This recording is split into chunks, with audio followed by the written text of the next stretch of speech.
श्री कृष्ण कहते हैं, हे पार्थ, जब योगी का मन कर्मों के फल से विरक्त हो जाता है और वैदिक ज्ञान से भी ऊपर उठकर आत्म साक्षात्कार में स्थित हो जाता है तथा समाधि में रहता है, तब उसे दिव्य चेतना की प्राप्ति होती है।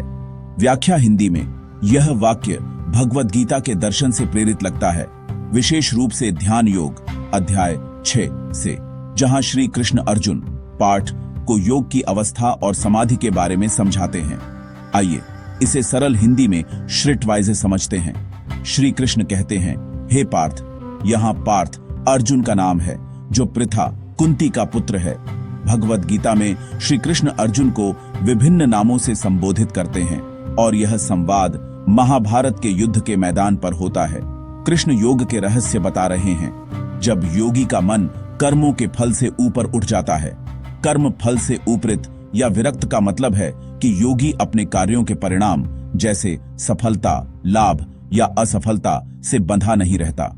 वह निष्काम कर्म करता है, अर्थात फल की इच्छा के बिना। यह गीता के कर्मयोग के सिद्धांत से जुड़ा है, जैसे श्लोक 2:47, कर्मण्येवाधिकारस्ते मा फलेषु कदाचन। मन को इच्छाओं से मुक्त करना योग की पहली सीढ़ी है। और वैदिक ज्ञान से ऊपरित। वैदिक ज्ञान से ऊपरित का अर्थ है कि योगी केवल किताबी या शास्त्रीय ज्ञान, वेदों से प्राप्त तक सीमित नहीं रहता। वह उससे आगे बढ़कर प्रत्यक्ष अनुभव या आत्मज्ञान की ओर जाता है। वेद ज्ञान का आधार है, लेकिन योग में सच्चा ज्ञान आत्मा की अनुभूति से आता है, न कि केवल पढ़ने से। यह गीता के ज्ञान योग से संबंधित है, जहां कृष्ण कहते हैं कि सच्चा ज्ञान आत्मा को जानना है।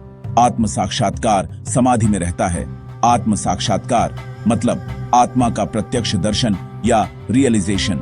समाधि योग की उच्च अवस्था है, जहां मन पूरी तरह शांत और एकाग्र हो जाता है और योगी अपनी आत्मा में लीन हो जाता है।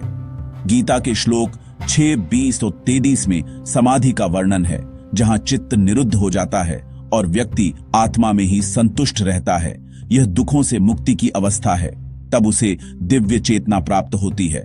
दिव्य चेतना का मतलब है परम या ईश्वरीय चेतना, जहां योगी ब्रह्म या परमात्मा से एकाकार हो जाता है। यह मोक्ष या आत्मिक जागृति है। गीता में इसे ब्रह्मभूत या परम शांति कहा गया है।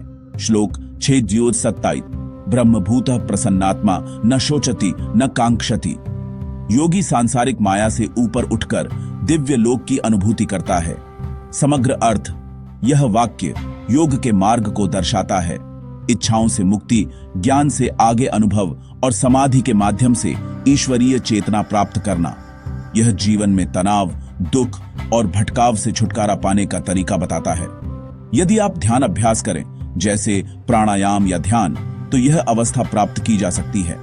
यदि यह किसी विशिष्ट श्लोक का संदर्भ है, तो यह गीता के अध्याय 6 से मिलता जुलता है। यदि आप मूल श्लोक या अधिक विवरण चाहें, तो बताएं। बाय सोमनाथ रे।